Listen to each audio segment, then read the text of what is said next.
सभी लोग जो अब हमारे साथ जुड़े हुए हैं। इन दिनों हम लगातार बातचीत कर रहे हैं नबूवत की सेवकाई, नबियों की सेवकाई।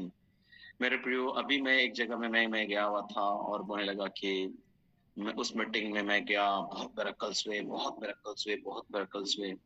भाई ने यहाँ टैटू, वहाँ टैटू, ना जाने कहाँ-कहाँ कड़ा-वड़ा लगा के रखा हो। मैं तो उस मीटिंग में जाता हूँ। भाई की हाव-भाव से पता ही नहीं चल रहा है कि वो मसीही बंदा है ना? चमत्कार होते हैं, चमत्कार होते हैं। चमत्कार को नमस्कार, बस यही होते हैं और यही करते हैं। हम लोग अपने आत्मिक जीवन को दृढ़ नहीं कर पा रहे हैं। तो मैं इस अंतिम समय में आप लोगों को बता रहा हूँ, यीशु मसीह ने एक शाइन दिया था। फिर एक बार मैं उससे उससे उस चिन्ह की ओर आपका ध्यान को आकृष्ट करना चाहूँगा और हम सबको मिलता है मत्ती 24 में हम लोग चलते हैं। ये अध्याय है, बहुत ही महत्वपूर्ण अध्याय है और यीशु मसीह ने यहाँ पर आकर के 24 का 4 पद, सवाल कुछ था, आंसर किस तरह से मिल रहा है देखिए। अब सबको पता है, आज प्रभु के दास ने भी यहाँ से शुरुआत की थी जहाँ मैं अध्ययन के लिए सुबह स्टडी गया हुआ था।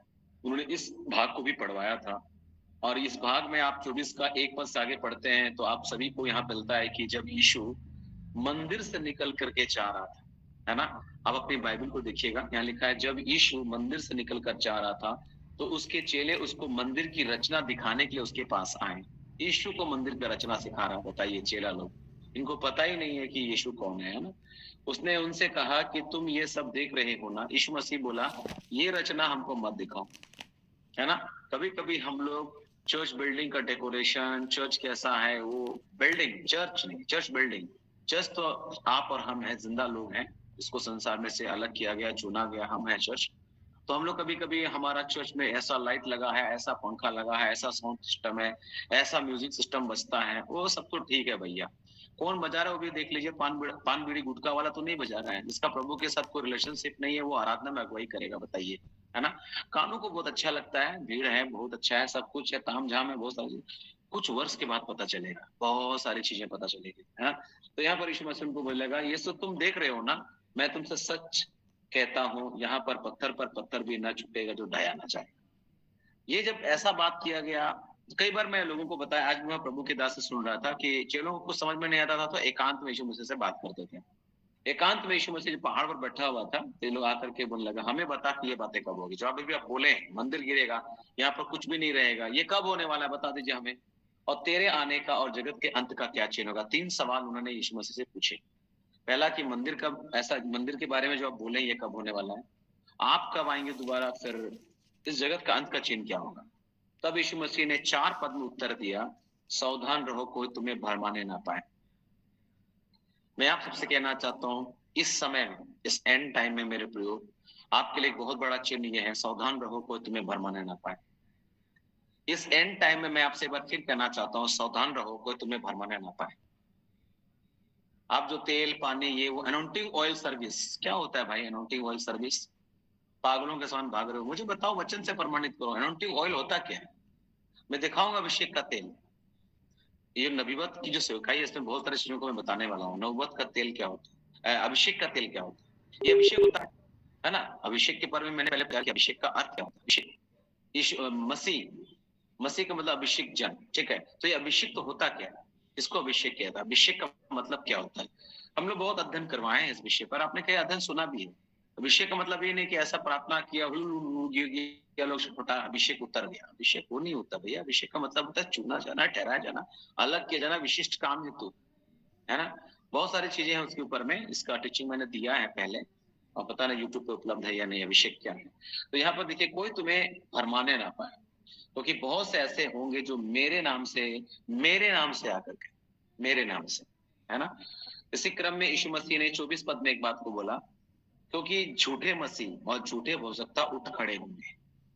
24 पद, मत्ती 24:24, कोई निकाल करके पढ़िए। आप बोलेंगे पास्टर जी आपके बाइबल में दूसरा लिखा है, हमारी बाइबल में दूसरा लिखा हुआ है, इसलिए मैं चाहूंगा आप लोग पढ़ लीजिए इसको। मत्ती 24:24। क्योंकि झूठे मसीह और झूठे भविष्यद्वक्ता उठ खड़े होंगे और बड़े चिन्ह और अद्भुत काम दिखाएंगे कि यदि हो सके तो चुने हुओं को भी भरमा दें। बहुत सुंदर आपने पढ़ा, जोर दे के आपने पढ़ा, चुने हुओं को भी भरमा दे।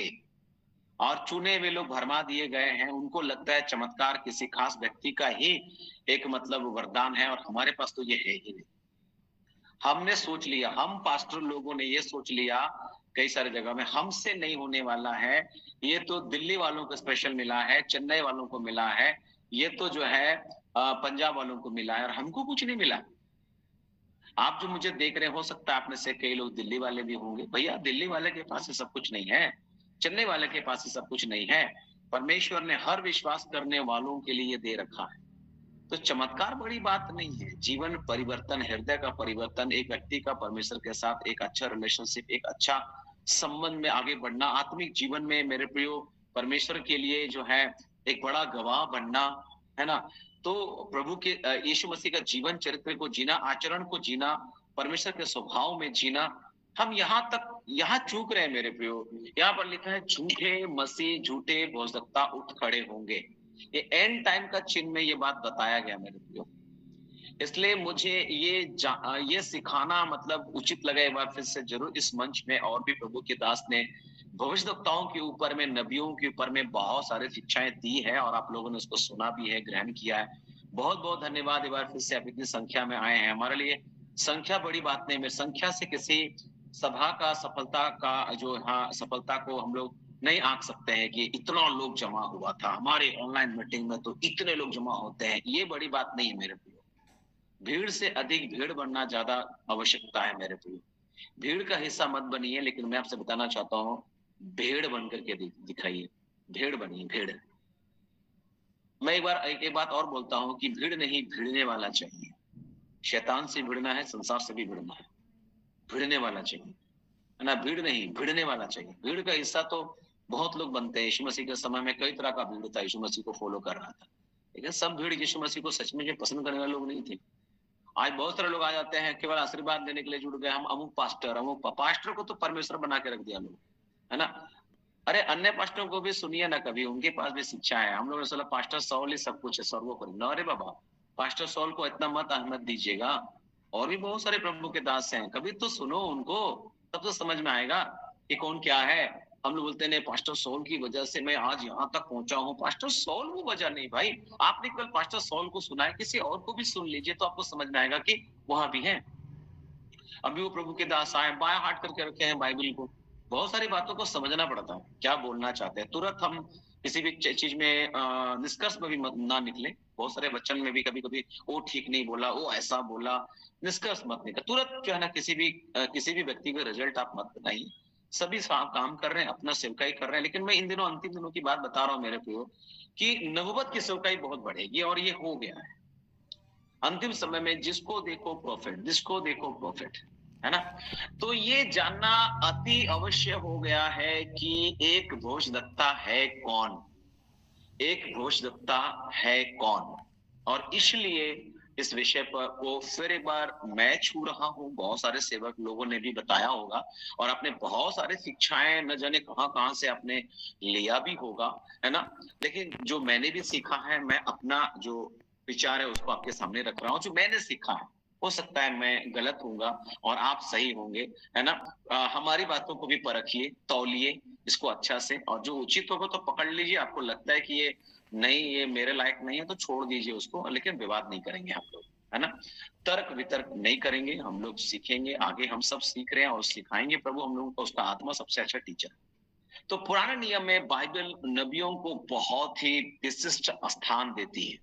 पुराने नियम में अगर आप पुराने नियम की बात करें तो बाइबल जो है, पुराने नियम में बाइबल नबियों को बहुत ही विशेष दर्जा देती है, बहुत ही विशिष्ट स्थान देती है। और इब्रानी भाषा में अनेक शब्दों, जैसे उच्चारण हो सकता है सही ना हो, चाजा, चोजे, मसा, नाबा, नताफ शब्दों के, ये जो शब्द है ये नबूवत हेतु प्रयोग में आए हैं पुराना नियम में। अगर आप पढ़ेंगे इब्रानी यूनानी बाइबल पढ़ेंगे तो आपको ये सारे शब्द मिलेंगे। और नए नियम में यूनानी शब्द है प्रोफेटाया, प्रोफेटाया का प्रयोग हुआ है नए नियम में। यूनानी शब्द है ये। और जब हम इन शब्दों के अर्थ को समझते हैं तो एक नबी की पूरी तस्वीर उभर करके सामने आती है। जब हम इन शब्दों पर जब इसके शब्दार्थ को, इसके मीनिंग को समझने लग जाएंगे, तो एक नबी की पूरी तस्वीर उभर करके सामने आ जाएगी कि एक नबी कौन है, एक भविष्यद्वक्ता कौन होता है।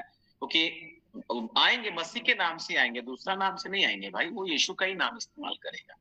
एक से एक यूट्यूब तो आजकल इसलिए भी मिला है खुद को हाईलाइट करने के लिए, यीशु मसीह हाईलाइट हो या ना हो, हमारा तो भैया काम निकल गया।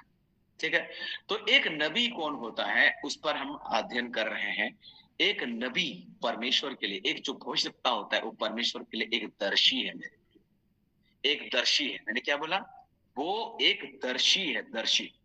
ठीक है, वो परमेश्वर के बोझ को अपने में ले लेता है। ध्यान से सुनिएगा, ये भविष्यद्वक्ता कौन है, ये एक दर्शी है, परमेश्वर के लिए एक दर्शी है, और परमेश्वर के बोझ को अपने में ले लेता है, अपने में ले लेता है ना। परमेश्वर का वो मुंह होता है, मुंह, परमेश्वर का मुंह होने के नाते वह उसके लिए बोलता है, परमेश्वर के लिए बोलता है। ध्यान सुनिएगा, ये नबी कौन है, ये परमेश्वर का मुंह है, मुंह होने के नाते वो परमेश्वर के लिए बोलता है, और आत्मा से भरा हुआ होने के कारण शब्द उसके मुंह से फव्वारे के समान उफनते रहते हैं। ये जो नबी होता है, उसके वचन परमेश्वर के हृदय की गहराई से निकलते हैं। वह एक भविष्य की बात करने वाला है जो परमेश्वर की वर्तमान आवाज है। हालेलुया, बात भविष्य की करता है लेकिन वो परमेश्वर की वर्तमान आवाज है। और इसी अध्ययन को हम लोग यहाँ करने जा रहे हैं। जिन्हें नबूवत की बुलाहट है ना, उसको इसको समझ लेना पड़ेगा कि ये नबूवत होता क्या है, नबी, ये जो भविष्यवाणी की सेवकाई क्या होती है।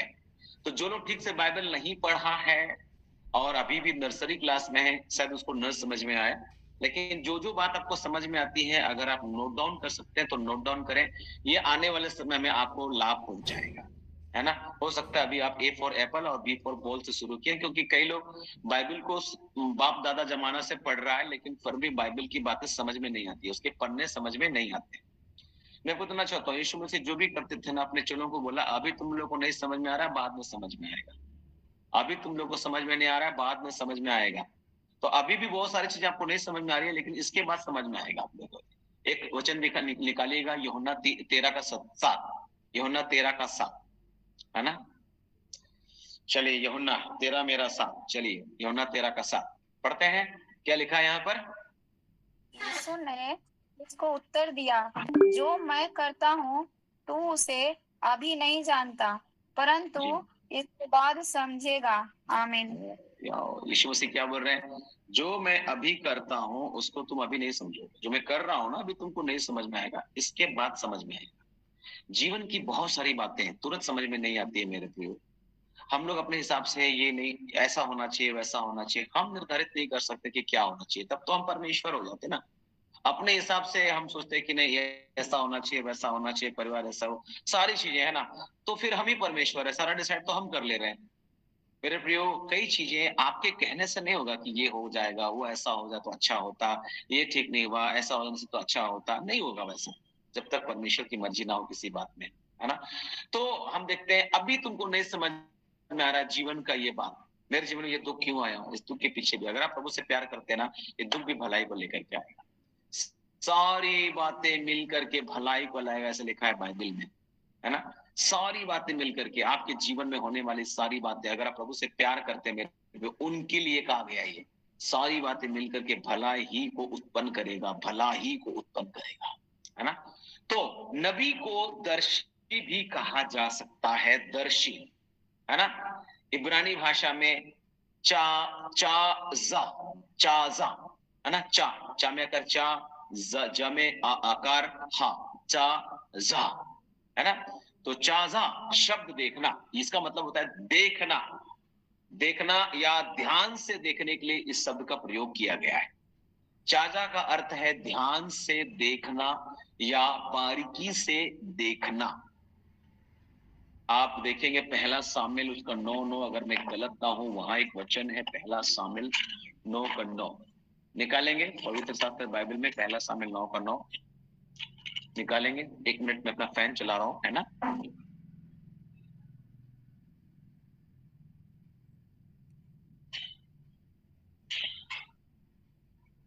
पूर्व काल में तो इस्राएल में जब कोई परमेश्वर से प्रश्न करने जाता तब ऐसा कहता था, चलो हम दर्शी के पास चलें, क्योंकि जो आजकल नबी कहलाता है वह पूर्व काल में दर्शी कहलाता था। अभी देखिए यहाँ क्लियर हो गया, बाइबल में लिखा हुआ है आजकल जो नबी कहलाता था पुराने समय में वो चाजा, दर्शी, देखने वाला, है ना, वो कहलाता है। और वो कई सारी चीजें बता दिया करता था, है ना। तो ये साउल है, अभी राजा नहीं बना है, उसकी गधियां खो गई है और उस गधिया का पता लगाने के लिए नबी के पास जा रहा है। अरे ये सब छोटा मोटा काम के लिए तुम लोग भविष्यवक्ता के पास जा रहा है ना। छोटी मोटी बात के लिए भी कभी कभी हम लोग भविष्यवक्ता खोज रहे हैं, हम लोग प्रॉफिट के पास जाएंगे तो शायद वो बता दे। प्रभु से प्रार्थना करिए ना, भाई आपको विश्वास ही नहीं है, पहले उसके राज और धार्मिकता की खोज करो तो सारी वस्तुएं तुझे मिल जाएगी। मत्ती 6:33 का ऊपर में देखिए, ये क्या खाएंगे, क्या पहनेंगे, क्या उड़ेंगे, उसके विषय में बात होते होते बोला प्रभु ने कि पहले उसके राज और धार्मिकता की खोज करो तो सारी वस्तु तुझे मिल जाएगी। हमने प्रभु का राज खोजा ही नहीं, बाकी सारी चीजें मांगने के लिए यहाँ वहां, ये प्रॉफिट, वो प्रॉफिट, ये पास्टर, वो पास्टर, मेंढक के समान इधर उधर उछल रहे हैं, है ना।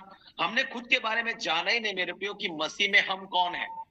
Who I am in Christ, मसीह में मैं कौन हूं, हमको ये बात समझ ही नहीं आया आज तक, और इसी कारण इन प्रॉफिट को हम लोग प्रॉफिट दे रहे हैं, है ना।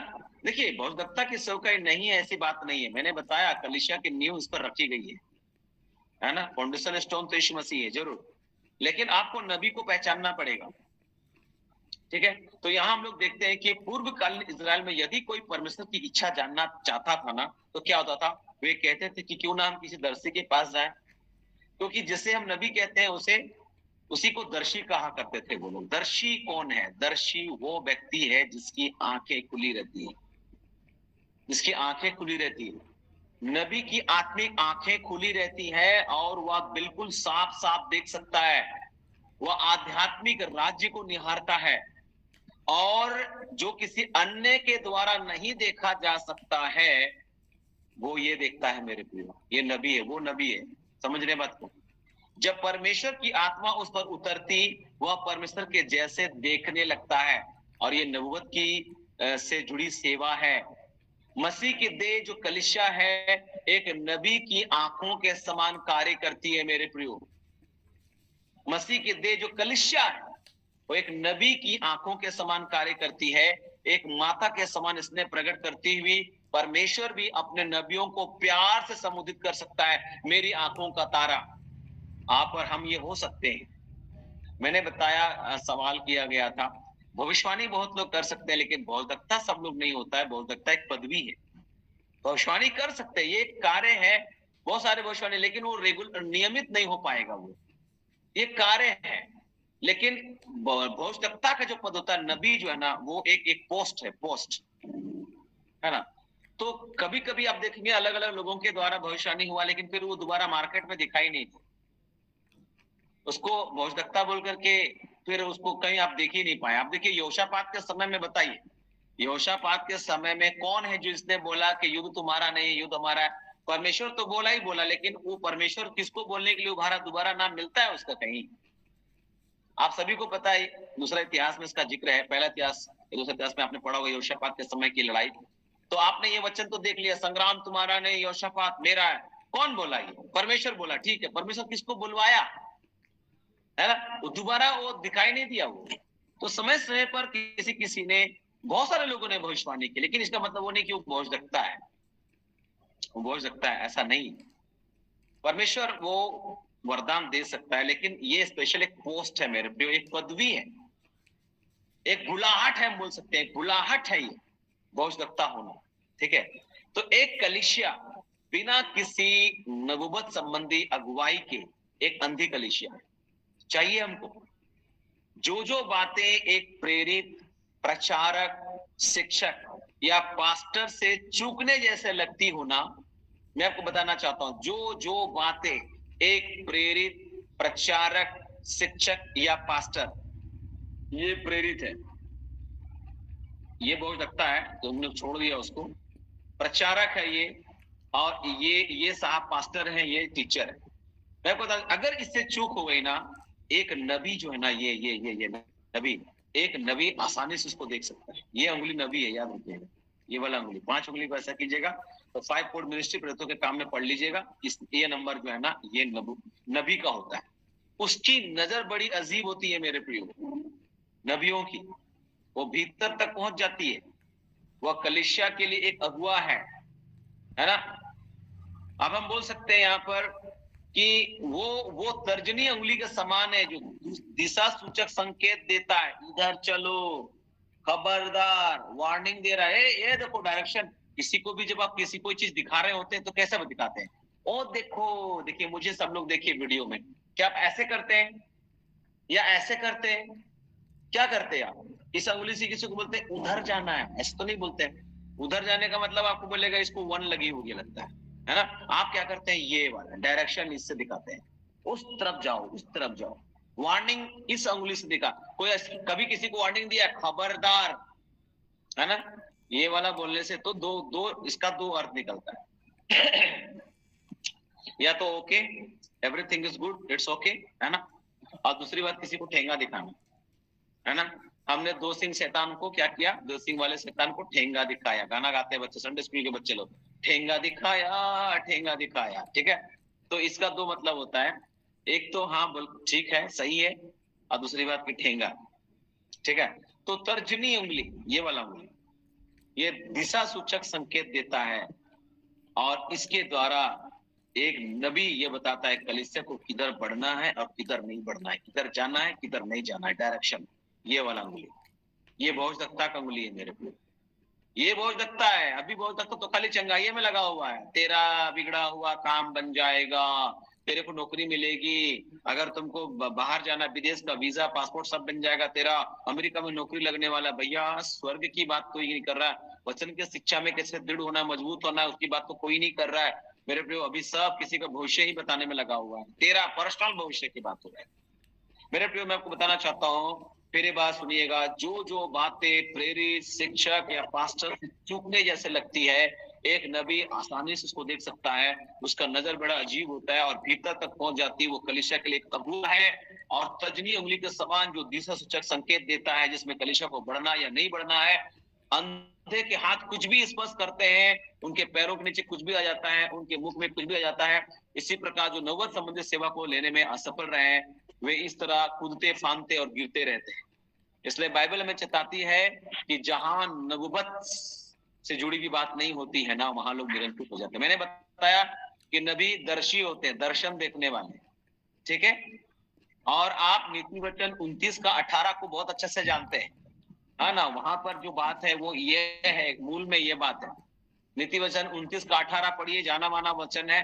अभी जब वचन पढ़ेंगे तो आप समझ जाएंगे कि अरे इसको तो हम जानते थे। वचन क्या लिखा है नीति वचन 29 का 18? जब तक आशा है तो अपने पुत्र की ताड़ना कर, जानबूझकर उसको मार ना डाल। 29 का 18। जहाँ दर्शन की बात नहीं होती वहाँ लोग निरंकुश हो जाते हैं और जो व्यवस्था को मानता है वह धन्य होता है। मैंने सोचा मैंने गलती कर दिया। तो लिखा, जहां दर्शन की बात नहीं होती वहां लोग निरंकुश हो जाते हैं। ठीक है, इंग्लिश में तो निरंकुश और कुछ लिखा हुआ है। निरंकुश और चीज है, अंकुश ही नहीं रहता, कंट्रोल में नहीं रहेगा, दर्शन की बात नहीं होगा तो यहाँ पर देखिए क्या लिखा, दर्शन की बात नहीं होती। मैंने बताया एक नबी दर्शी होता है, दर्शन देखने वाला होता है। यानी कि जहां नबूवत से जुड़ी हुई बात नहीं होती है, जहां नबूवत से जुड़ी हुई बात, दर्शन की बात नबूवत से जुड़ी हुई है मेरे प्रियो, अगर नबूवत सही नहीं है ना, वहां लोग निरंकुश हो जाएंगे, कोई अंकुश नहीं रहेगा, कुछ भी किया हुआ रहेगा। आम इमली अभी तो लोग कर रहे हैं, दर्शन की बात नहीं, नबूवत से जुड़ी हुई बात नहीं है वो, है ना, और लोग निरंकुश हो जा रहे हैं। लिखा है जब नबूवत का अभिषेक हमारे ऊपर आता है, भविष्यवक्ता का अभिषेक आता है, हम वर्तमान और साथ ही साथ दूर भविष्य को भी निहार सकते हैं। यह एक तीखी निगाह होती है जो पढ़ पाती है कि व्यक्ति के मन में और उसके इरादे क्या हैं। यीशु सर्वश्रेष्ठ नबी होकर समस्त लोगों को जानते थे मेरे प्रिय। यीशु मसीह सब कुछ जानते थे, अंदर क्या चल रहा है सब मालूम। अभी का नबी को कहां पता चल रहा है? आसपास में कैसे ऐसे धोखेबाज लोग खड़े हुए, उनको लेकर क्यों चल रहे, उनको पता ही नहीं है कि कौन है ये, है ना। मेरे पे यीशु मसीह, यूहन्ना 2 अध्याय 24-25 निकालेंगे, यूहन्ना 2 का 24-25। हालेलुया, प्रेज द लॉर्ड। प्रभु क्या लिखा है? परंतु यीशु ने अपने आप को उनके भरोसे पर नहीं छोड़ा, क्योंकि वह सब कुछ जानता था जी। और उसे आवश्यकता ना थी कि मनुष्य के विषय में कोई गवाही दे, क्योंकि वह आप ही जानता था कि मनुष्य के मन में क्या है। यीशु मसीह ऐसे नबी थे। यीशु मसीह कोई आम बंदा नहीं थे, वो नबी थे। और मूसा ने बोला था एक नबी आएगा। यीशु मसीह को नबी भी कहा गया है। मुस्लिम भाई लोग तो नबी बोलते हैं उसको, है ना, पैगंबर बोलते हैं उसको, है ना। लेकिन हमको पता है यीशु मसीह के पास सोना, लोबान, गंधरस 3 चीज है ना। सोना राजा, और ये जो लोबान है वो महायाजक है, और गंधरस जो है वो उसकी भौतिकता के सेवकाई को दिखाता है। यीशु मसीह को कई जगह में बोला गया, मैंने लास्ट अध्ययन में आप लोगों को बताया कि लोगों ने बोला कि ये नबी है, ये भौतिकता है, लोगों ने बोला, है ना। एक नबी परमेश्वर के लिए दर्शी है, वह भविष्य की बात बताने वाला है, जानता है भविष्य की एक वर्तमान आवाज, उसको मालूम था कि इंसान के अंदर क्या है। यीशु मसीह में ये सारे गुण थे मेरे प्रियो। उसके मनुष्य के मन में क्या है पूरा वो बता देता था, मनुष्य के मन की बात बता देता था। ऐसा नहीं कि उसके काम की बात, तेरा को बैंक बैलेंस बढ़ेगा, नौकरी मिलेगी, छोकरी मिलेगी, टोकरी भी भरेगा, केवल ये बात बताने के लिए यीशु मसीह नहीं था मेरे प्रियो, है ना। पतरस प्रेरित ने भी शिमोन जादूगर को, जो एक विश्वासी बन तो गया था, है ना, बन तो गया था, इसी नजर से देखा मेरे प्रियो, है ना। आप सबको पता है कि पतरस ने क्या बोला था। पतरस देख लिया था, जानते हैं, देख लिया था। प्रेरितों के काम 8:23 में देखिए, ये है नबी की नजर, इसको बोलते हैं नबी की नजर। आप केवल बाहर की बात देख रहे हो, अंदर इस चीज को भी देखो। नबी जब इस प्रकार का बोलना शुरू करेगा ना, कितना लोग उसका मिनिस्ट्री में जाएगा ही नहीं, मीटिंग में जाएगा ही नहीं, बोल ही नहीं रहा है ऐसा, इसलिए मजा आ रहा है आप लोगों को, है ना।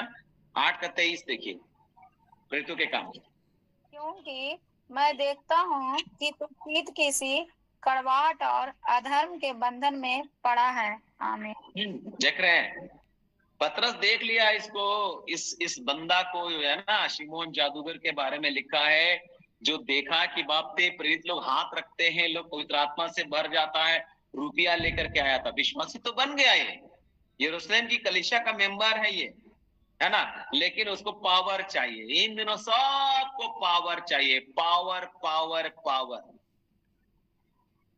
फ्रूट किसी को नहीं चाहिए। हम फलवंत जीवन नहीं, प्रभु फल रहने दीजिए ना, आप हमको वरदान दीजिए कि हम भी ऐसे छू करे, टच करे, 50 आदमी गिर जाए और फिर खड़ा ना हो पाए, है ना। हम तो यही चक्कर में, हमको समझ में नहीं आता भैया कि हमारा फोकस यहाँ क्यों। ऐसी मीटिंग में हजारों लाखों की संख्या में, मैं अभी ये बता रहा था उस घर में, मत्ती 7 अध्याय में, मैंने प्रभु तेरे नाम से क्या दुष्ट आत्माओं को नहीं निकाला, क्या मैंने तेरे नाम से ये नहीं किया, वो नहीं किया। बाप रे बाप, प्रभु बोलता है तुम कौन है जी, तुम्हारा इंट्रोडक्शन क्या है, हम नहीं जानते। कहीं ये शब्द कई लोगों को सुनने का तो नहीं मिलेगा। मत्ती 7 अध्याय का 22, 23, 24 तो नहीं पूरा होगा। सावधान हो जाइए आप लोग इस अंतिम समय में। अगर आप भी वरदान के पीछे पड़े हो कि काश मेरी प्रार्थनाओं से भी कई लोग 50 लोग गिर जाते, कोई दिक्कत नहीं भैया।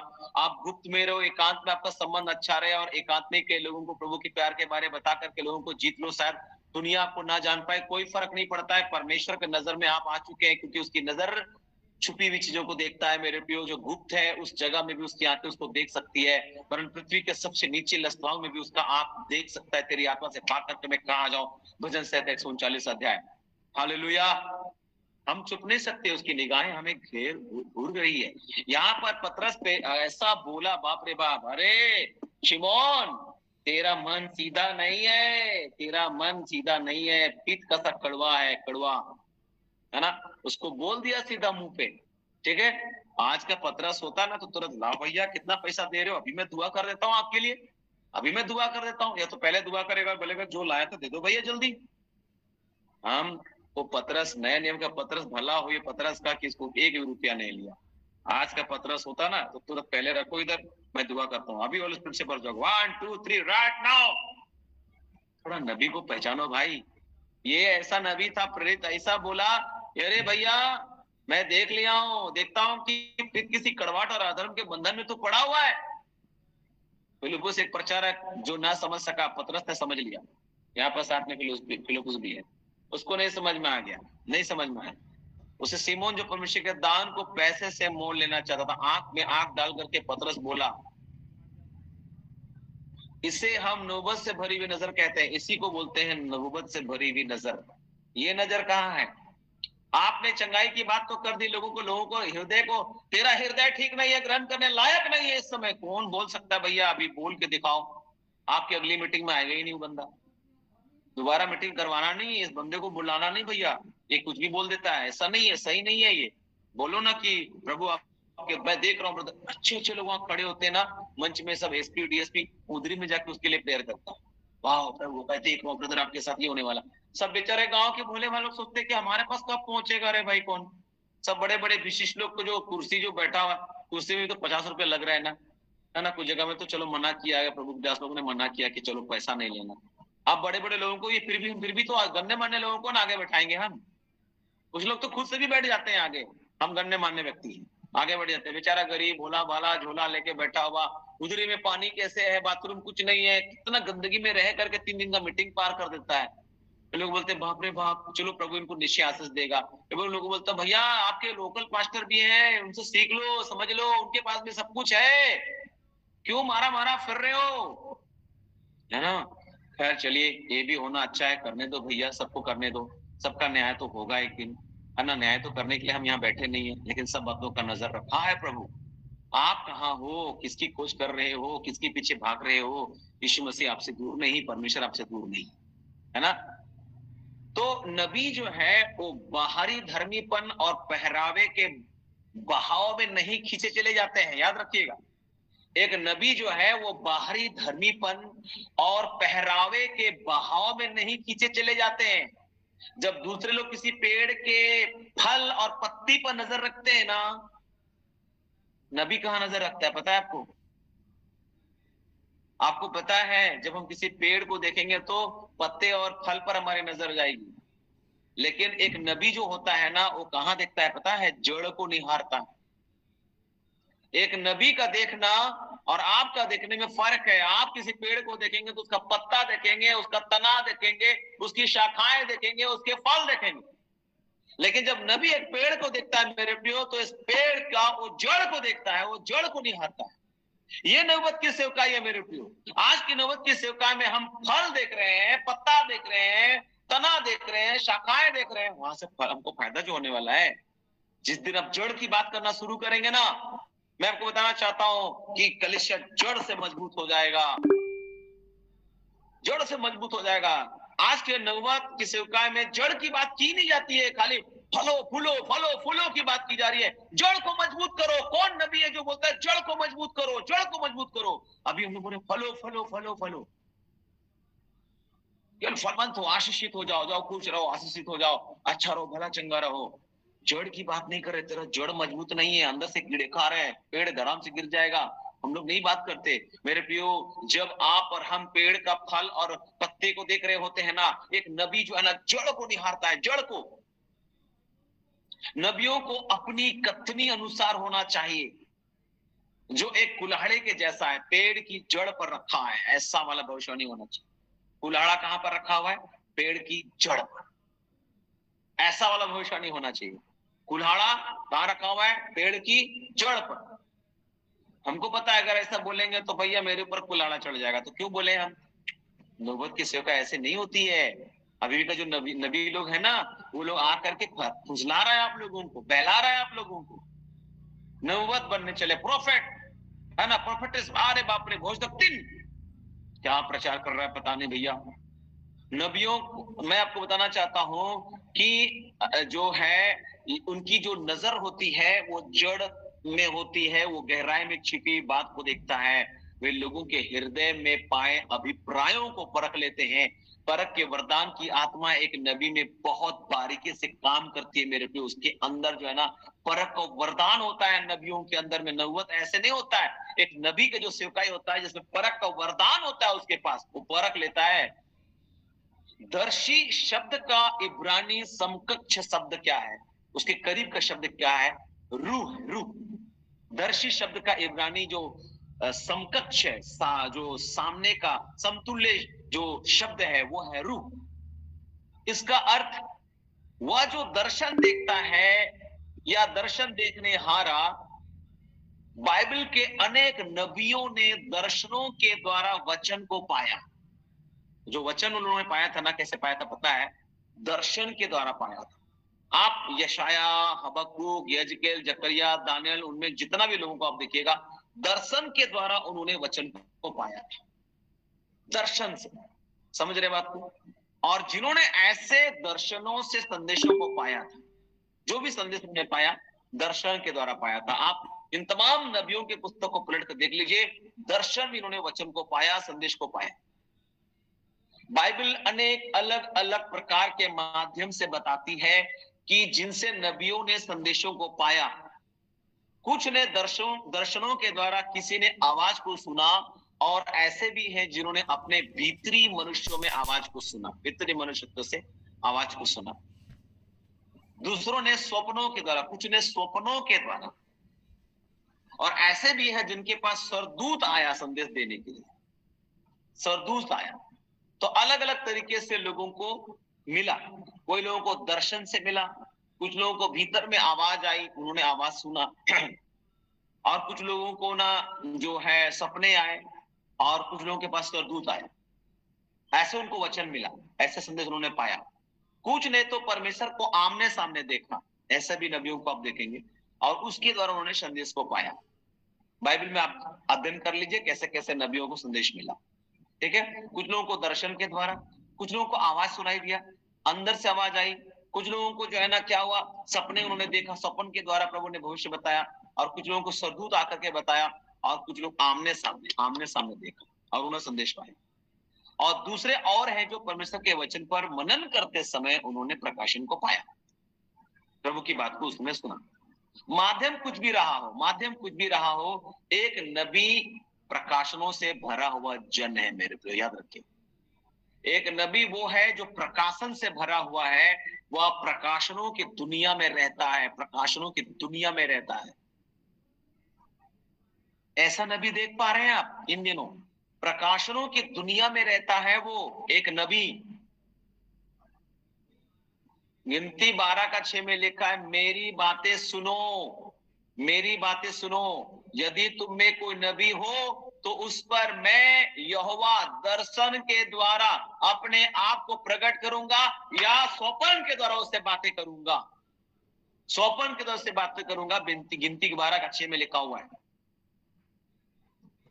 मेरे प्रियो, मेरे अपने साधारण से अनुभव में मैंने विभिन्न प्रकार से नबूवत से पूर्ण संदेशों को पाया है। कभी कभी मैं अगर होल नाइट प्रार्थना बैठा हुआ हूं, तो होल नाइट प्रार्थना में प्रभु ने मुझे कुछ संदेश दिए, है ना। आज भी कलीसिया की आराधना में मैं अगुवाई करता हूं। मैं अपनी आत्मिक आंखों से बहुत सारी चीजों को देखने की कोशिश करता हूँ, देखता भी हूँ, निहारता भी हूँ, बहुत सारी चीजों को। मैं आपको बताना चाहता हूं कि मैं उनका प्रयोग उन्हें सबल करने में, दिलासा दिलाने में, कलीसिया की उन्नति में पूरा प्रयास करता हूं कि मैं लगा दूं उसको। कई लोग लेकिन पढ़ना नहीं चाहते। कुछ लोग नबी की आवाज को जल्दी लोग सुनता नहीं, पता है। नबी कठोर बोलता है ना, नहीं सुनेगा। पहले तो आपका परिवार ही नहीं सुनेगा आपको। इसलिए कहा, बोल सकता अपने नगर में आदर नहीं पाता, घर में भी आदर नहीं पाता। यीशु मसीह को तो उसके भाई बहन, माता पिता कोई क्या समझ पाते, बताइए। नबूवत के सेवका में देखिए, उसका परिवार वाले लोग उसको निकल गए, पागल आदमी है ये। जब इस प्रकार के सेवकाई करेंगे ना, कोई एक्सेप्ट नहीं, समझिएगा आप ठीक ट्रैक में जा रहे हैं, है ना। लोग नहीं सुनेगा आपको, आपका अपना ही बंदा नहीं सुनेगा, है ना। तो दृश्य दर्शन जिसे हम अपनी खुली आंखों से देखते हैं, ये एक है। दूसरा आत्मिक दर्शन है, जिससे हम अपनी आत्मा से देखते हैं जबकि आंखें बंद रहती है। कभी कभी हम दर्शन को अपने मनों की तस्वीरों में जो है ना, तस्वीरों के रूप में पाते हैं, फिर एकाएक खो जाना और दर्शन देखने लगना। तो ऐसा दर्शन का अनुभव पतरस प्रेरित को भी हुआ। जब वो ऊपरी कोठरी में प्रार्थना करने के लिए गया, तो उत्तेजित और रोंगटे खड़ा कर देने वाला अनुभव था। कारण यह हमारी ज्ञान इंद्रिया कार्य करना बंद कर, जब वो दर्शन की बात आती है ना, तो ज्ञान इंद्रियां काम करना बंद कर देती है, पता है। कुछ समझ में नहीं आता क्या हो रहा है। हाँ, एक अनुभव में जहां हम पृथ्वी से नबियों की प्रार्थना में ऐसा होता है ना कि वो बैठा पृथ्वी पर, लगता है कि स्वर्ग उठा लिया, एकदम हम अलग ही दुनिया में चले जाते हैं। एक नबूवत की सेवा में कई बार ऐसा एक्सपीरियंस किया गया, वो पृथ्वी पर रहता ही नहीं है, उसको लगेगा कि हम कहीं और है, उड़ रहे हैं जैसा। कभी कभी किसी बार किसी किसी प्रार्थना में ऐसा लगता है कि हम आकाश में उड़ रहे हैं, अरे हम जमीन में कि आसमान में उड़ रहे हैं, ऐसा भी महसूस होता है। इस तरह का अनुभव कई लोग कर ही नहीं रहा है, बस वर्शिप में अगुवाई कर रहे हैं। आज मैं सुबह आराधना के लिए खड़ा हुआ, मेरे मुंह से आवाज नहीं निकल रही थी सुबह के समय में, मैं बार बार खांस रहा था, है ना। परंतु जब मैं खड़ा हुआ, मैं बोला मैं नहीं करूंगा, छोड़ दीजिए। लोग नहीं माना, मैं खड़ा हो गया। मैं बता रहा हूँ, पूरे जितना देर मैंने गाना गाया, एक बार मेरे मुंह से खांसी नहीं निकली। मैं कंटिन्यू गाया, और जो लोग बिना सर्दी खांसी वाले थे ना, उनसे कहीं आवाज मेरी ज्यादा थी, और मैं गाया जा रहा था। लोग बोला क्या आप गाने वाले हैं? मुझे नहीं पता मैं क्या गाने वाला हूँ, मुझे नहीं पता, बस मेरे को फॉलो करना। मैंने उनको बोला, बहुत लोग डरे हुए थे जो लोग मेरे साथ, अगर वो लोग मुझे सुन रहे हैं तो, है ना। अरे बाप रे क्या होगा। अरे मैं गा के उतरा, उसके बाद पहले तो स्पीकर महोदय ने भी, बाद में जो भी उनके साथ आए हुए थे, वाह, है ना, ये क्या हो रहा था। मैंने बोला प्रभु आप मेरी सहायता करें, आप मेरी सहायता करें, मेरी आवाज को। और जितने वो वर्शिप टीम और लेके आया था ना, कहाँ कहाँ से लोग सब मुझे बाद में मिले, बोला पास्टर जी आप ही को, हमने उनको, मैं उन लोग को इंकरेज कर रहा था, बोला नहीं पास्टर जी आप ही को देख के हम लोग सीख रहे हैं, बोलता है। मैं उन लोग को पर्सनली उतना जानता भी नहीं हूँ, लेकिन बोला नहीं आपको ही तुम लोग देख करके हम लोग सीखे। और हम लोग लगा, हम लोग कई लोग भाई लोग लगा, हम तो बोलते थे पास्टर साउल जैसा बनेंगे। नहीं नहीं नहीं, पास्टर साउल के जैसा मत बनिए, यीशु जैसा बनिए, ये बहुत बड़ी बात होगी, है ना। लेकिन अच्छा लगा मुझे सुन करके। क्यों लोगों के साथ ऐसा नहीं होता है? मैं कई बार सोचता हूँ, प्रभु के साथ अपना संबंध को ठीक रखा ही नहीं लोग। बड़ाई हम अपनी नहीं करना चाहते। बस इतना बताना चाहता हूँ, मेरे प्रियो, यीशु मसीह ये योग्य बनाता है, हमारी तो कोई कोई कुछ नहीं है योग्य, है ना। मेरे प्रियो, मेरी सेवा के अनुभव में मुझे उन कलीसियों का दर्शन मिला जहां मैं सेवा हेतु जाया करता था। कई बार परमेश्वर मुझे कुछ कुछ जगह को दिखाया, मुझे सपना सा दिखता है, ऐसा लगता है कि मैंने सपने में इसको देखा है। कुछ कुछ चीजें आपको लगता होगा ना, ऐसा मैंने सपने में इसको देखा है, परमेश्वर आपको बताएगा, है ना। ऐसा होता है नबूवत की सेवकाई में। ठीक है, थोड़ा सा आगे बढ़ूंगा मैं, ठीक है। तो ये जो नबी होता है ना, वो दर्शी है। चलिए ठीक है, ये बात तो हमने देख लिया, वो दर्शी है। दूसरी बात, परमेश्वर की आंख है वो। बाइबल एक नबी की बात करती है जिसकी शारीरिक आंख बंद थी, तो भी वह अपनी आत्मिक आंखों से देख सकता था। योरोबाम की पत्नी ने स्वयं को बहुरूपिया बना लिया कि कोई उसे ना पहचान पाए। आपने बाइबल में पढ़ा होगा, तो समय ने उसको खुलवाने के लिए वह अहियाब नबी के पास गई। अहियाब नबी, आपने नाम भी नहीं सुना होगा, अहियाब नबी, अहियाब नबी। परंतु अहियाब उसे ना देख सका क्योंकि उसकी आंखें बुढ़ापे के कारण धुंधला गई थी। यद्यपि वह अपनी शारीरिक आंखों से ना देख सका, पर उसने देखा और यरोबाम की पत्नी को पहचान भी किया। तुम बहुरूपिया जरूर होगी, लेकिन हम नबी हैं, स्मरण रहे। आप देख लीजिएगा उस घटना को, थोड़ा आप लोग आश्चर्य करोगे कि ऐसा कहां पर हुआ है। पहला राजा 14 अध्याय निकालिएगा जरा, 14 अध्याय उसका 1 से लेकर के 6 पद को पढ़िए। पहला राजा, बहुत सारे नबी है जिसका नाम हम लोग को याद भी नहीं होगा। यहाँ पर भी एक नबी है जिसको हम लोग सुने भी नहीं है कभी। 1 से लेकर के 6 पद पढ़िएगा। उस समय यरोबाम का बेटा अबिया रोगी हुआ। तब यरोबाम ने अपनी स्त्री से कहा, ऐसा भी बना कि कोई तुझे पहचान सके कि यह यरोबाम स्त्री है, और सीलो को चली। वहाँ अहिय्याह नबी रहता है, जिसने मुझसे कहा था तू इस प्रजा का राजा हो जाएगा। उसके पास तू 10 रोटी और टिकिया और एक कुप्पी मधु लिए हुए जा, और वह तुझे बताएगा कि लड़के का क्या होगा। यरोबाम की स्त्री ने वैसा ही किया और चलकर सीलो से पहुंची और अहिय्याह घर पर आई। अहिय्याह को तो कुछ सूझ पड़ा, क्योंकि बुढ़ापे के कारण उसकी आंखें धुंधली पड़ गई थी। और यहोवा ने अहिय्याह से कहा, सुन, यरोबाम की तुझसे बेटे के विषय में जो रोगी है कुछ को आती है तो उससे ये बात कहना, वह तो आकर अपने को दूसरी औरत बनाएगी। जब अज्ञान ने गाँव में आती हुए उसके पाँव की आहट सुनी तो कहा, हे की स्त्री, तू अपने को क्यों दूसरी स्त्री बनाती है? मुझे तेरे लिए भारी संदेशा मिला है। आमीन। देखिए, नबी के पास बस रुक जाइए। नबी के पास जब भी मैसेज आता है ना, तो भारी भारी मैसेज आता है, याद रखिएगा। भारी मैसेज अगर मिल गया ना, तो आप उस प्रोफेट को तो भूल जाइए। आज के नबी भारी देते ही नहीं है, हल्का हल्का दे रहा है ना। आपका कानून का खुजली मिटा रहे हैं, मजा आ रहा है उसको सुनने में, वाह। अरे नबुवत ऐसे नहीं होती थी, नबुवत की सेवकाई भारी वाली होती थी, भेष बना के आ रही थी ये। अहिलाब नबी उसको पहचान लिया, उसको भेष बना के आने से क्या होता है? ए यरोबाम की स्त्री, है ना, भीतर आ, तू अपने आप को क्यों दूसरी स्त्री बनाती है? तेरे लिए मेरे पास भारी वचन, पूरा पढ़ लीजिएगा, खतरनाक बात लिखा हुआ है। उस यरोबाम की मृत्यु होती है भयंकर रीति से, है ना। यरोबाम की मृत्यु हो जाती है वहां पर, इसी चैप्टर में उसका मृत्यु हो जाता है यरोबाम का। कौन था यरोबाम, क्या किया नहीं किया, पूरा बाद में आप स्टडी कर लीजिएगा। कभी कभी कुछ चीजें अनछुए हो जाता है, अनछुई पहुलवे जो है ना, आप थोड़ा सा उसको जो है ना उस बातों को जानने का भी प्रयास कीजिएगा, ठीक है। तो स्मरण रहे, पौलुस प्रेरित ने प्रार्थना की थी कि तुम्हारे मन की आंखें ज्योतिर्मय है। तुम्हारे मन की आंखें क्या हो? ज्योतिर्मय। इफिसी 1:18 में उसने बोला था, या उनके लिए अति आवश्यक है मेरे प्रियो, जिन्हें नबुवत संबंधी बुलाहट मिली है। दूसरे शब्दों में, उनके हृदय साफ व पवित्र होने चाहिए। एक नबी किसी विश्वासी की बुलाहट और पवित्र आत्मा का कौन सा वरदान उसमें से कार्य कर रहा है, वो जान लेता है ना। वह यूहन्ना के समान समकालीन कलीसिया के कार्यों का भी वर्णन कर सकता है। वरदान जैसे बुद्धि की बातें, ज्ञान की बातें, नबुवत संबंधी, जिसमें होकर वो भूतकाल, वर्तमान और भविष्य काल देख पाता है। दूसरों की अपेक्षा उसमें से बेहतर काम वो किया करती है। उसके अंदर, नबुवत के अंदर, समझ जाइए, आपके अंदर नबुवत की बुलाहट है। जब एक नबी परमेश्वर के वचन में मनन करता है और उसे अनोखे प्रकाशन मिलते हैं, इस आयत के अनुसार शब्द मारता है परंतु आत्मा चिल्लाती है ना। वह वचन की आत्मा को निहारता है मेरे प्रियो। इसलिए एक नबी को परमेश्वर के वचन पर पवित्र आत्मा के अभिषेक में अधिक से अधिक मनन करना चाहिए। इस प्रकार वह अनोखे रूप में प्रकाशन अपनी दिमागी शक्ति से पढ़ने और विश्लेषण करने की अपेक्षा अधिक प्राप्त करता है।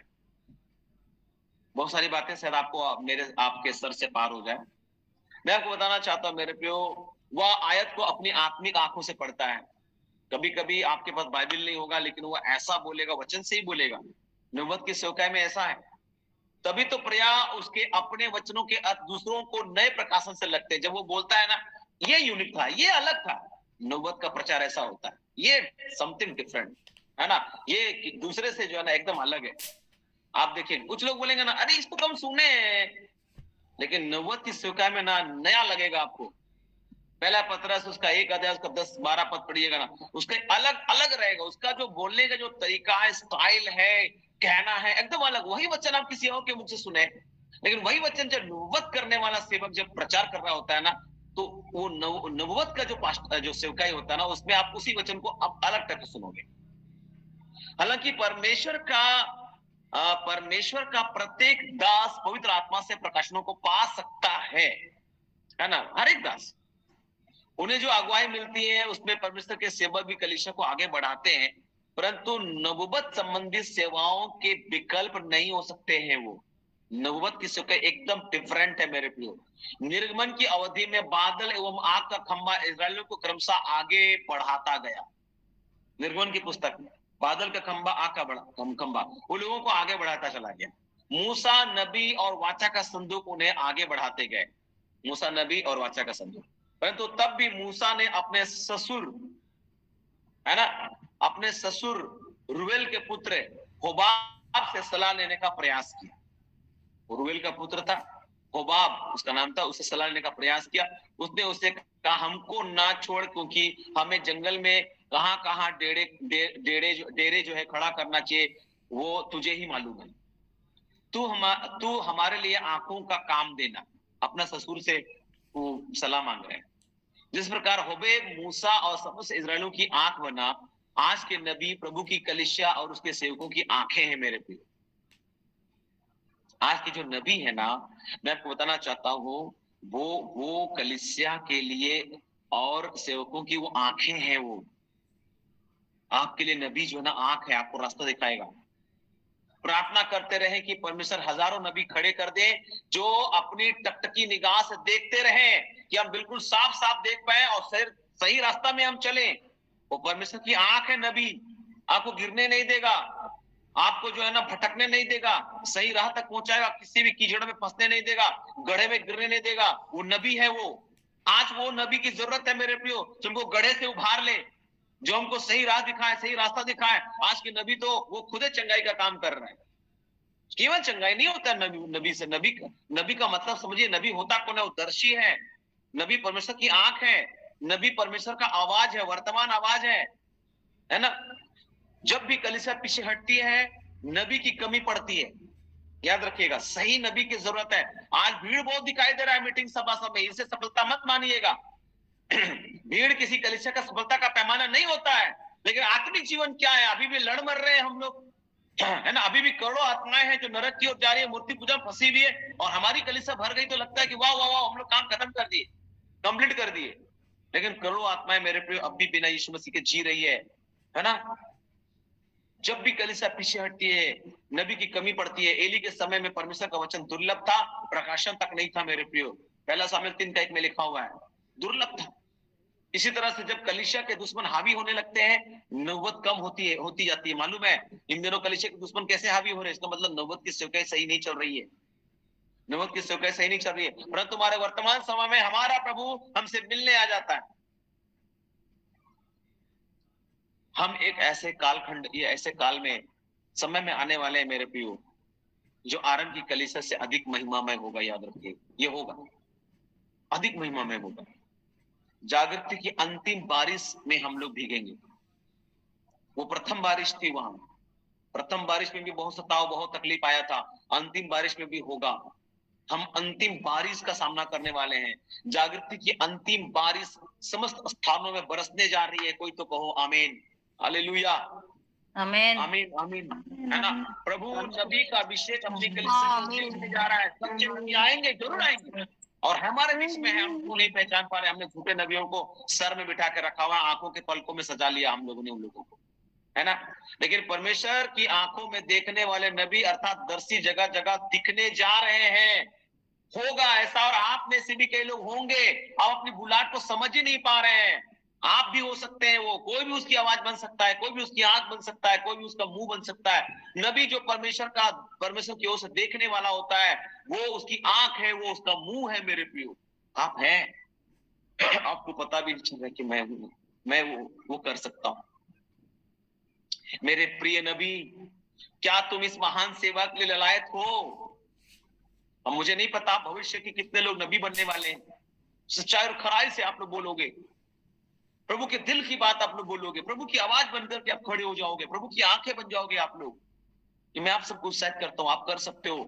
आप भी हो, अपने आप को कमजोर मत समझना, निर्भर मत हो जाए किसी पर मेरे प्रियो। एक व्यक्ति जो यीशु मसीह कभी किसी पर निर्भर नहीं रहा, आश्रित नहीं रहा। और आपसे मैं कहना चाहता हूँ, व्यक्ति विशेष पर निर्भर मत रहना। लिखा है, स्थापित वो मनुष्य जी किसी मनुष्य पर भरोसा करता है, लेकिन धन्य है वो जो परमेश्वर पर भरोसा करता है। आपका भरोसा परमेश्वर है। मैं आपको उत्साहित करता हूँ, आप ये कर सकते हो। आप लोग है, आपके अंदर वो योग्यता है। अभी का सेवक लोग तो सबको धूर बना के रखा हुआ है कि मेरे को फोन करना, मेरे को कांटेक्ट करना, मेरी कलीसिया में आना, हमारी सभा में ज्वाइन करना, हमारा मेंबर बन जाना। नहीं भैया, ये फालतू की बात बंद कर। ऐसे सेवकों को बंद करवाइए दुकान। मैं कर सकता हूँ, आप अपनी कलीसिया को सपोर्ट करिए। और कलीसिया को अगर आप में देखा गया वरदान तो आपको उठाना चाहिए। बढ़ो, फूलो फूलो, पृथ्वी भर जाओ, एक जगह मत रहो भैया। मैं अपने कलीसिया में कई लोगों को बोलता हूँ, हमको जमा नहीं करना। अगर तुम लोग में से किसी को दर्शन मिलता है सेवकाई का, निकल जाओ तुम लोग यहाँ से। 5 आदमी बैठे रहे, रिपोर्ट में देखो 5 आदमी मेरे पास है, कोई दिक्कत का बात नहीं। और बाकी कहाँ गए? निकल गए वो लोग सेवकाई करने के लिए। अच्छा ना है जी, हम अपने दीवारों को लंबा चौड़ा करते रहेंगे थोड़ी। अरे जब कलीसिया की दीवार टूटे और बड़े हुए ना, कलीसिया में प्रॉब्लम भी बढ़ा है, पता है आपको। आप मेनलैंड चर्च के इतिहास को पढ़ करके देख लीजिए। ऐसा नहीं कि उसमें बहुत सारी गलतियां शुरू से व्याप्त, नहीं नहीं नहीं नहीं नहीं नहीं। हम लोग आज कुछ लोग पेंटिकोस्टल ग्रुप जो हमारा भी अपना पास्टर है ना, जब तक उसके बाद इस पास्टर के बाद 2-3 पास्टर चेंज होगा तब समझ में आएगा वो चर्च क्या है ना। आपको बता रहा हूँ हर जगह में समस्या है, इधर उधर भागने से कोई मतलब नहीं है, कोई मतलब नहीं बनता है।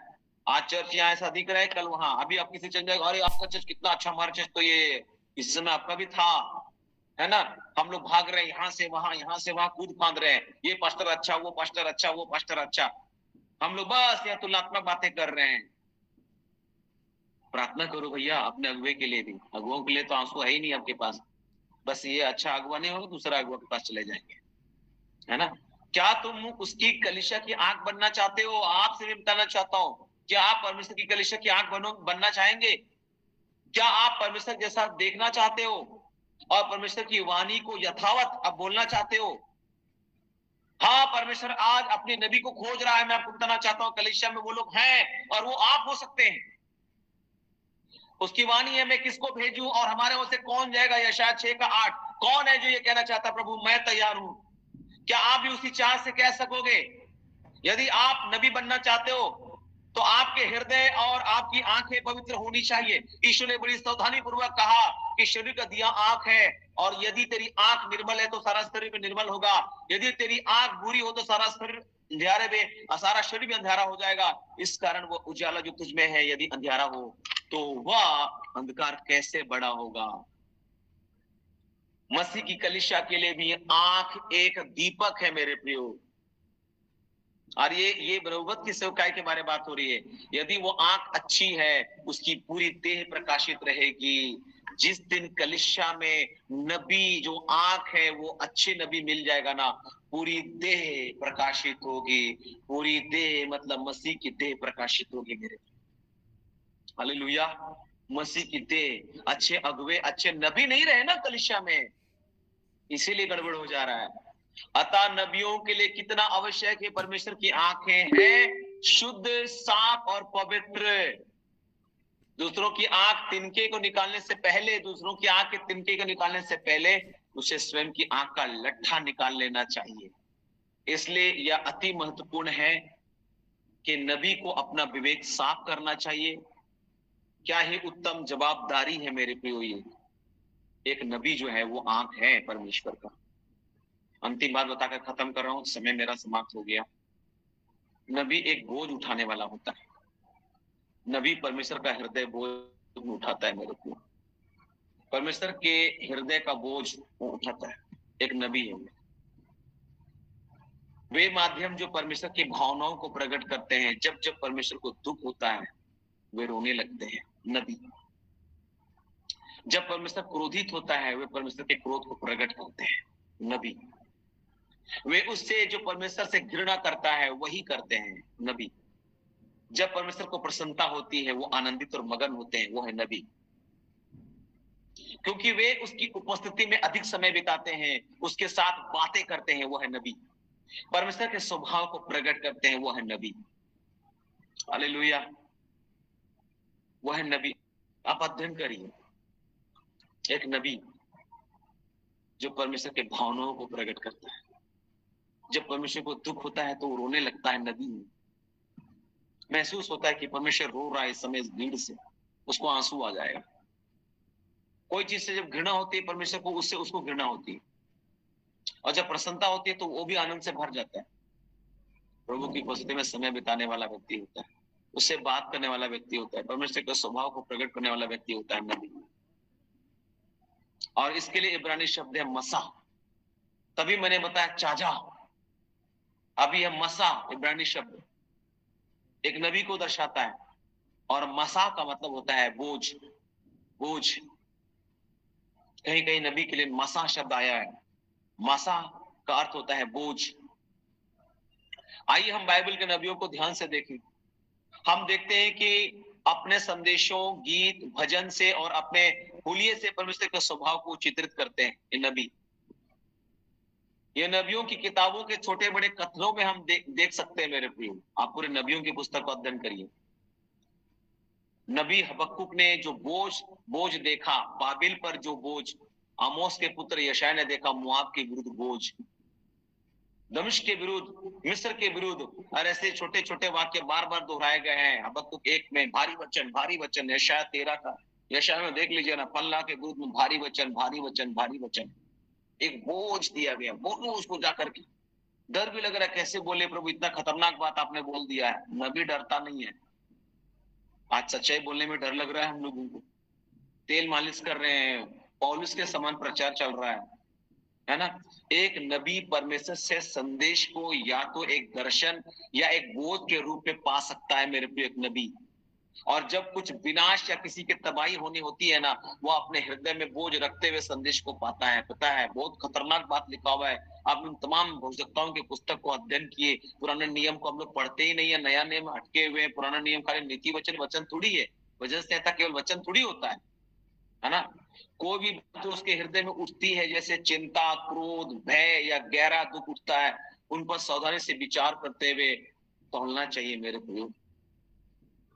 बहुत सारी बातें इस पर हम बोल सकते हैं, परंतु अब समय इजाजत नहीं देता है, क्योंकि आप में से कई लोगों को अपना घर में भी पर्सनल प्रेयर का टाइम होता है। इसलिए हम इस बात में आप लोगों को जो है ना बाधा नहीं पहुंचाना चाहते मेरे प्रियो। आप लोग का जो पर्सनल टाइम है, बुधवार को आप लोग की संख्या में आ जाते हैं, बहुत बहुत धन्यवाद आप सभी लोगों को। मैं आप सबसे कहना चाहता हूँ, वचन को बारीकी से सीखें, वचन को अध्ययन करिए। मैं इतनी बातों को आपको बता रहा हूँ कि मैंने खुद अध्ययन किया और एक्सपीरियंस किया, उसको मैं आपको शेयर कर रहा हूँ। मैंने खुद अध्ययन किया, समझा उसको, और तब मैं यहाँ पर बांट रहा हूँ। अगर मेरे बातों में किसी प्रकार का किसी को तकलीफ हुआ तो मैं आपसे माफी चाहता हूँ। एक नबूवत के सेवकाई के अनुसार से मैं बोल रहा था यहाँ पर। आप आगे बढ़ो, प्रभु के वचन को समझो, सीखो, निर्भर मत होइए मनुष्य पर, पास्टर फलना पर निर्भर मत हो जाइएगा। आपका पास्टर है, आप आदर कीजिए, वो चरवाहा है, आप उसके पीछे पीछे चलिए, लेकिन पूरी तरह से आश्रित मत हो जाइए। आपको आश्रित होता है परमेश्वर पर, क्योंकि विश्वास का मतलब होता है परमेश्वर पर पूर्णता निर्भरता। विश्वास का मतलब यही है, पूर्ण निर्भरता परमेश्वर पर। यह विश्वास किसी मनुष्य पर नहीं, है ना, किसी अगुवे पर नहीं। वही पास्टर स्वयं से वही बोलता है तो वही सही होता है, वही सब कुछ है। पास्टर को छोड़ दीजिए, वो एक अगुवा है, चरवाहा उसको ठहराए, उसको खुद सीखने की जरूरत है। वो परमेश्वर नहीं है मेरे प्रियो, है ना, याद रखिएगा, वो परमेश्वर नहीं है। परमेश्वर अपनी महिमा किसी और को नहीं देता है। आपकी इस गलती की वजह से आपके पास्टर को नुकसान हो सकता है, पता है ना। इसलिए चलिए, वो एक अगुवा है, हम ऑनर करते हैं, आदर करते हैं, लेकिन हम और भी लोगों से सीख सकते हैं। आज कलीसिया में कभी कभी छोटे बच्चे भी नबूवत कर देते हैं। कभी कभी आप में से किसी से नबूवत हो जा रही है, आपको पता ही नहीं चल रहा है कि मैंने नबूवत की सेवकाई कर दी, है ना।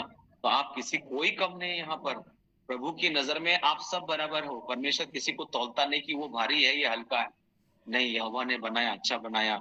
हम सब मसीह यीशु में एक है, जैसा ही बनाया, काला गोरा मोटा तगड़ा कुछ भी बनाया, पतला, हम प्रभु के जन है मेरे। विश्वास में बने रहिए, है ना। तो आशा में अनृत रहिए, पुरुषार्थ करिए, कमजोर मत बनिए। आप सबको प्रभु उठाने जा रहे हैं। आगे में फिर इसी विषय पर एक बोझ उठाने वाला होता है नबी, यहाँ पर मैं छोड़ रहा हूँ, लेकिन अभी इस विषय को भी मैंने पूरा नहीं किया है। अगले बुधवार में हम बातचीत करेंगे, प्रभु ने चाहा तो इसी माध्यम से आपसे हमारी मुलाकात होगी। बहुत सारी सेवकाई हमारी भी है, यहाँ वहां जा रहा हूँ, दौड़ रहा हूँ। आप मेरे लिए प्रार्थना कीजिए, मेरे हेल्थ के लिए प्रार्थना कीजिएगा, कि मैं बोल पाऊँ, जहाँ भी जिस प्रकार की सेवकाई मुझे मिलती है मैं उसको कर सकूँ। प्रभु की महिमा हो इस बात के द्वारा, मैं घटूं, प्रभु का नाम ऊंचा हुआ बढ़े। प्रभु आप सबको बहुत आशीष प्रदान करे। यहाँ विराम दे रहा हूँ।